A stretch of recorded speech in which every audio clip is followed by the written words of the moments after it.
agradezco a la presidencia que me haya permitido estos 10 minutos de cortesía a modo de introducción. Sigo, como ya he dicho otras veces, sin entender por qué me siguen convocando a las comisiones y luego me ningunean y dicen que falta la verdad e incluso cuando no estoy presente pues alguien se permite hasta insultarme. No obstante, yo no soy ningún demagogo y no voy a decir eso de que me miren a la cara para darle verosimilitud a lo que voy a decir, ¿no?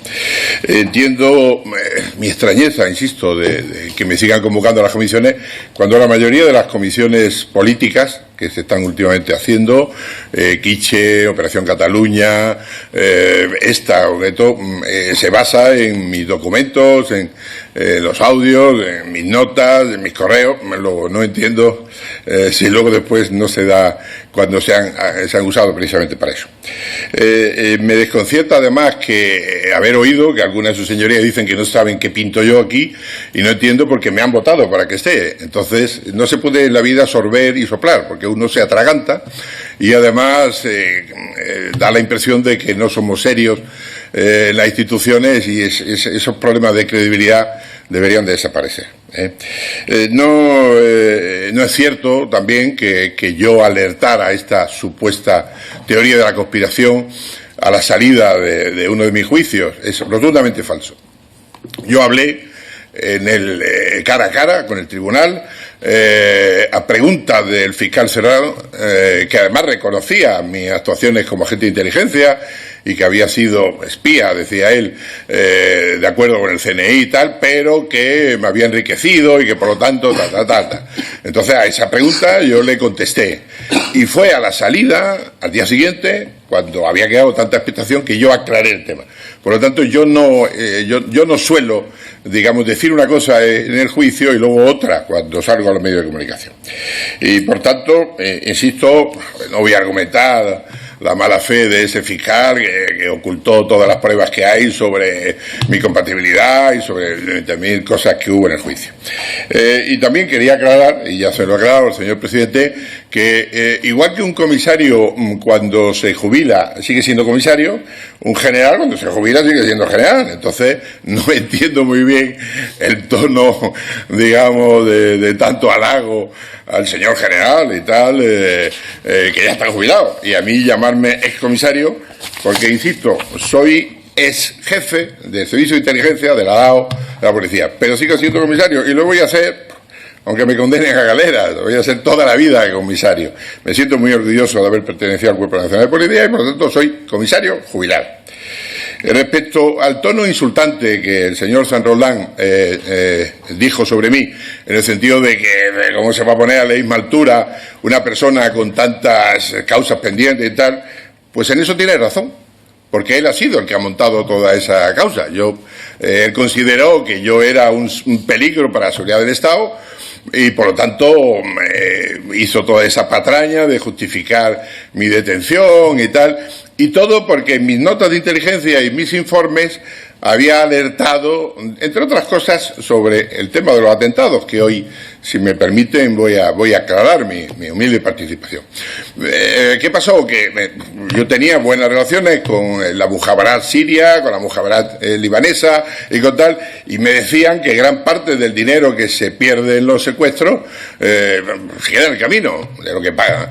Y también mis alertas digamos, de Suiza y otros sitios me decían pues que había mucha gente que bajo el paraguas del rey emérito mantenía las mismas cuentas offshore, mantenía los mismos testaferros y tal. Y claro, eso, el señor Salvador, que anteponía salvar a su señor antes que, digamos, resolver los problemas que yo le planteaba, humildemente, pues entendió que yo era un peligro y bueno, hizo lo que hizo. Un agente del CNI que cobró además del abogado de Guinea, se puso de acuerdo con gente de la Unidad de Asuntos Internos, con la UCO de la Guardia Civil y con dos fiscales, por cierto, dos fiscales que se pusieron de acuerdo previamente con este señor y que engañaron al juez instructor, ocultando de que conocían, que se habían reunido con él, hasta tal extremo se sintió engañado este juez que cuando iba a cerrarlo todo le amenazaron, le chantajearon y le obligaron a marcharse. Y esto no lo digo yo, o sea, esto ha salido, digamos, en el juicio y además hay varios libros. véanse un libro de Kaiser, un libro también de Olmo, incluso un libro del fiscal Estampa, este señor que va de rocito por la vida llorando, diciendo pobre de mí, que me han echado por culpa de Villarejo y tal, olvidando obviamente sus temas de cintura para abajo, ¿no? Entonces, ¿qué ocurre? Que yo le digo lo que mi paisano, Séneca le dijo a Nerón: el poder que tienen sobre mí es el miedo que yo les tenga. Yo no les tengo miedo. He estado casi 4 años preso preventivo, voy a seguir siempre diciendo la verdad porque entiendo que la ciudadanía se lo merece, y especialmente la familia de las víctimas de este atentado, que desde mi humilde punto de vista se pudo evitar. Y lo voy a mantener toda la vida, que eso se pudo evitar. Porque en el 2015, y ya contestaré a las preguntas y no quiero extenderme más para no quitarle tiempo, en el 2015 alerté de estas posibilidades, y una de las causas por las que me detuvieron es porque en el 2017, en septiembre, empecé a hablar con el jefe del circo, el señor, Olivera, con el fiscal, con el juez instructor, el señor Andreu, diciendo que era una locura lo que había pasado y tal. Y claro, hay un correo donde el propio CNI me dice: estamos hasta la nariz de ti, vamos a ir a por ti y tal. Y esto no lo digo yo, lo ha publicado hasta el señor Estampa en su libro, diciendo, para que veáis que Villarejo sabía que lo iban a detener, que mira este correo que le mandan los CNI. Y yo, con todos los respetos por el que me mandó el correo y por su director, les dije que se fueran a la mierda, y perdone el término que no quiero. Es decir, insisto, me creo en la obligación como servidor del Estado de haber hecho lo que hice, no me arrepiento, lo único, el daño a mi familia, y aquí estoy dispuesto a hablar abiertamente si de verdad lo que se pretende en esta comisión es llegar hasta el fondo de las cosas y no aparentar y no resolver, porque hay una serie de acuerdos que el señor Sánchez ha tenido que aceptar. Creo que esta es una comisión seria, que en vez de tanto halago a un señor que dice que no puede hablar porque secretos, en la vida, cuando una cosa es nimia, no hay por qué tener secretos. O sea, la realidad no se hace un secreto. Yo no entiendo por qué haya que mantener secretos si no hay nada que ocultar, ¿eh? ¿Y por qué no han desclasificado las notas que hay sobre el CNI? No las van a desclasificar nunca. ¿Por qué? Porque ellos son los que mandan. Ellos son los que determinan, y ya lo dije en mi anterior comisión. Y nada más, no quiero extenderme más. Muchas gracias, señor presidente, por permitirme. Muy bien. Pues nada, muchas gracias al compareciente. Ahora vamos a comenzar el turno de los grupos parlamentarios, de sus portavoces de menor a mayor. Veo que no hay ningún portavoz del Grupo Mixto, así como tampoco del Grupo Vasco. Así que directamente le daría la palabra al portavoz del Grupo Parlamentario Euskal Herria Bildu, señor Iñárritu, cuando quiera, por un tiempo de 8 minutos. Sí, muchas gracias, presidente. Bienvenido de nuevo, señor Villarejo. Usted ha hablado de numerosas cosas durante estos 10 minutos, esta introducción. Ahora bien, no ha hecho mención al asunto que tiene como objeto esta comisión, por lo cual intentaré hacerle alguna pregunta. Como usted sabe, en el año 2022, 5 años después de los terribles atentados de Cataluña, de las Ramblas y de Cambrils, usted señaló que fue un error grave del señor San Roldán, que calculó mal las consecuencias por darle un pequeño susto a Cataluña, y usted aseguró que tuvo que trabajar con el servicio secreto para intentar arreglar el entuerto. ¿Nos puede aclarar estas afirmaciones que usted realizó? Pues sí, efectivamente. Como ya he dicho antes, esto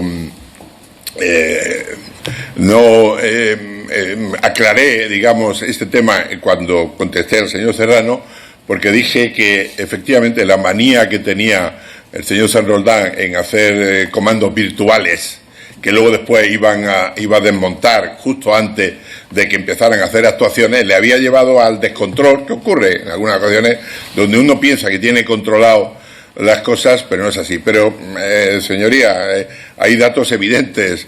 Hay un juez que va a expulsar al señor Imán y justo antes recibe una visita y un informe donde ya no lo expulsa. Hay un delegado de gobierno que le permite un asilo. Hay una serie de visitas que están ahí donde siempre le visitan o militares o miembros de la Guardia Civil, todo adscrito al CNI. Y hay una serie de correos y de buzones, digamos, ocultos, cerrados, ciegos, perdón, donde se se comunican y tal. Y además han salido informes, fíjese, de gente, han publicado un señor Bayo, un señor que hasta escribe libros contra mí y tal, no, precisamente mi amigo, donde atestigua y garantiza todo lo que ha ocurrido. Pero, comisario, que tengo 8 minutos. Disculpe. ¿Usted tiene alguna prueba, algún dato fehaciente sobre esa afirmación o son conclusiones a las que usted llega tras leer esas informaciones? No, señoría, yo insisto, y le digo, le tengo que decir, hay tantas evidencias que me recuerdo a lo que decía Groucho Marx a su esposa cuando la pillaron con el amante, que es verdad, lo que van a ver tus ojos o lo que yo te voy a contar, ¿eh? Entonces, oiga, yo hice unas notas de inteligencia que están en el CNI, donde advierto y aviso, oiga, hay un señor, una fuente que por cierto murió estando yo en prisión, con 50 años, la vida es así, un señor marroquí que me dijo, tengo posibilidad de tal, hay un sujeto que ha sido traficante de droga y que ahora trabaja con el CNI, pero que en realidad trabaja mucho más para el servicio secreto marroquí. Yo podría introducirme en Cataluña, en los ambientes y tal. Y esas notas de inteligencia, hice hasta 3 notas de inteligencia en esa época. Estoy hablando de junio y septiembre de 2015. Entonces, hay 2 o 3 correos del CNI que me contestan que no, que este hombre ya ha sido una fuente de ellos, que no es creíble, que tal, que me olvide, que no sé cuánto, tal. Y entonces, refiriéndose a Esati. No, refiriéndose a la fuente mía, que obviamente ya ha fallecido y que además yo jamás revelaré los nombres, entre otras cosas, porque su familia sigue viviendo en Marruecos y tal, y no voy, además ya ha fallecido. Pero si me permite, señoría, jamás, es cierto, a mí mi fuente no me dijo que era Esati, es cierto, porque él no lo sabía, porque él necesitaba ir a Cataluña, meterse en esos ambientes porque lo único que me dijo es un señor que ha estado en Bélgica y que ahora está de imán y que periódicamente y que colabora con el CNI, que mantiene relaciones. ¿Usted tiene pruebas de eso? ¿Usted tiene bueno, eran las informaciones que ahí me daba mi fuente, informaciones que yo plasmé en nota de inteligencia y que después han salido, digamos, se han hecho públicas, porque además son evidentes. Las notas, los correos que yo tenía con el CNI, las informaciones que, ya le digo, han publicado, entre otros, medios que no son precisamente, digamos, dudosos de su relación conmigo. Y, insisto, ¿por qué razón un señor que va a ser expulsado milagrosamente se le adelanta, etcétera, etcétera? Señor comisario, uno de los objetivos es intentar determinar cuál era la relación del señor Esati con los fuerzas y cuerpos de seguridad del Estado y también con el CNI, perdón, con el fuerza de cuerpo no lo tenía. Eso dista mucho de lo que es una teoría de la conspiración. Esto es, que el Estado fuera conocedor o permitiera de algún modo que se cometiera un pequeño susto en Cataluña en unas circunstancias como las que se estaban viviendo en Cataluña en ese momento. ¿Usted cree que fue así, que el Estado permitió o toleró? El Estado no iba a permitir un atentado, vuelvo a repetirle, y ya lo aclaré en su día, cuando aclaré. Lo que sí es cierto es que el CNI tenía por norma, que además lo copia de otros servicios de inteligencia, de tener comandos virtuales, gente para de vez en cuando enseñar a la ciudadanía para ver que se trabaja y tal, y uno de esos sujetos, uno de esos comandos era este señor Esati. ¿Y usted tiene certeza? Tengo la convicción absoluta de que es así, porque fuentes que no tenían, digamos, nada que perder, me dieron esa información en el 2015. ¿Y usted, que es el rey de la grabación y el rey de la agenda, no tiene ningún dato para poder contrastar esa información? Están mis archivos. Mis archivos que han sido declarados secretos. No, yo sigo. Se han publicado todos, señor Villarejo. Claro, pero no me los dan. Pero no me dan una copia. Señoría, pídanlo ustedes. Esto es un caso tan increíble donde mi abogado no tiene los archivos por los que se me está acusando y se me han abierto 50. Y yo he dicho, ¿por qué no 500 piezas? ¿Entiende? Es decir, consigan ustedes lo audio o pidan que desclasifiquen todo eso que le han prometido de que van a desclasificar los papeles de CNI, que se lo desclasifiquen. Claro, fíjese qué fácil es. Señor comisario, mire, le llamo comisario, como le decíamos general al señor Santos. Claro, es que soy comisario.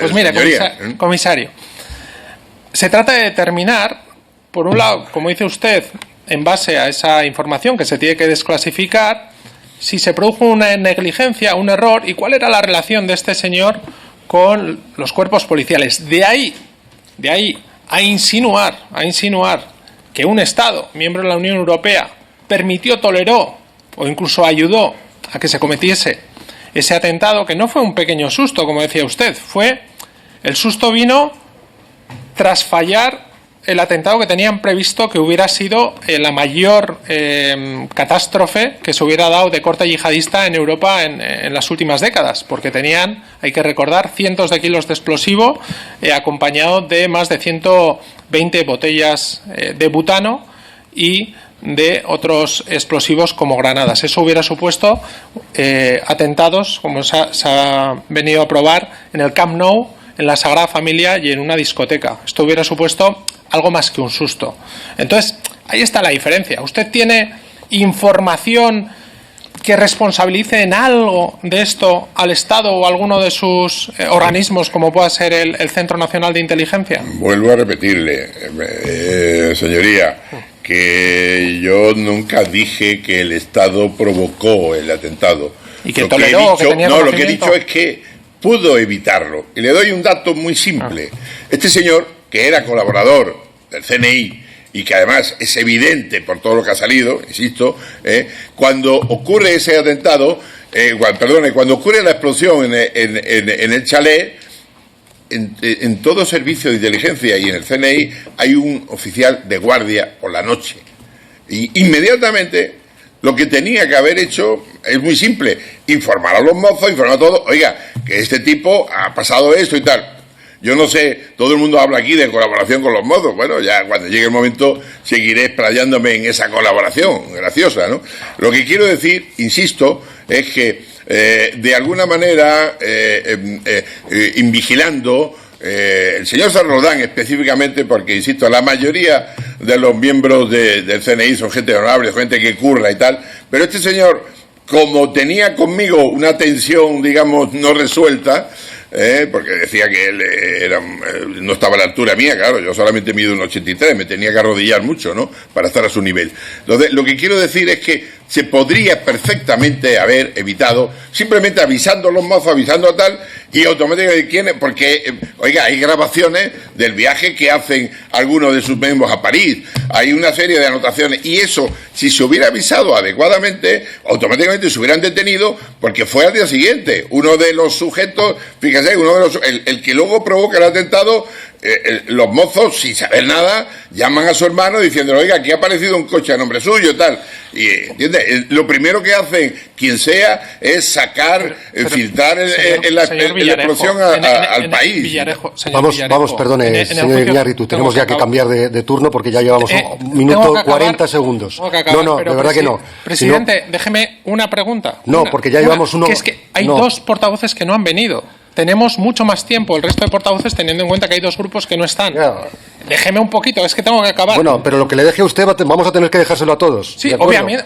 Un minuto y al minuto voy a cerrar. Quedan exactamente 2 minutos. Okay. Mire, señor Villarejo, la cuestión es que usted, ante los dos atentados yihadistas más importantes del Estado, tiene teorías alternativas, digámoslo así, que usted solo conoce. Una es sobre el 11M, donde acusa a los servicios secretos franceses y marroquíes, y además por un error de la Guardia Civil al haber facilitado explosivo, y en usted insinúa que el Estado pudo haber evitado porque eran unas células de estas, no sé cómo ha dicho, digitales. ¿No le parece a usted que tiene virtual? ¿No le parece que tiene poca verosimilitud, teniendo en cuenta que ha habido tribunales, que ha habido investigaciones y ninguna ha determinado esto? Es que si pudiera aportar alguna prueba, algún indicio, pero es que da la sensación, y como decía usted, que su libro preferido es el de Manipulación de Masas, de Elias Canetti, da la sensación de que nos quisiera llevar por ahí y crear una cortina de humo, porque sin ninguna prueba y teniendo teorías alternativas sobre los hechos más graves que han ocurrido en el Estado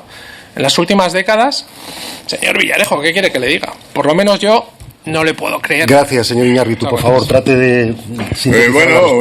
muy breve. La prueba del 9. Hace un año que intento publicar un libro que se llama El Estado sobre mí y que lo he podido sacar después de un año cuando todas las editoriales habituales me lo han boicoteado. Yo solamente cuento lo que viví, en mi condición, digamos, de agente de inteligencia desde el 93 y antes como inspector de los grupos antiterroristas. Insisto, yo soy muy viejo, tengo 73 años, ingresé en el 72 en la policía y tengo buena memoria y por lo tanto estoy contando lo que he vivido y que lo puedo demostrar con las notas, con los correos, con los audios. Ahí está. ¿Por qué el señor García Castellón, cuando iba menos de la mitad digamos, de sacar adelante los teras míos, dio orden al CNI que se dejaran de abrir? ¿Por qué? ¿Por qué? Eso no lo digo yo, eso lo ha dicho un agente del CNI en el último juicio, muy divertido, por cierto, de Planeta. O sea, fíjese, oiga, ¿quién le dice al señor García Castellón no siga adelante desclasificando los tal porque no nos interesa? Explíquemelo. Muchas gracias, señor Villarejo. Vamos a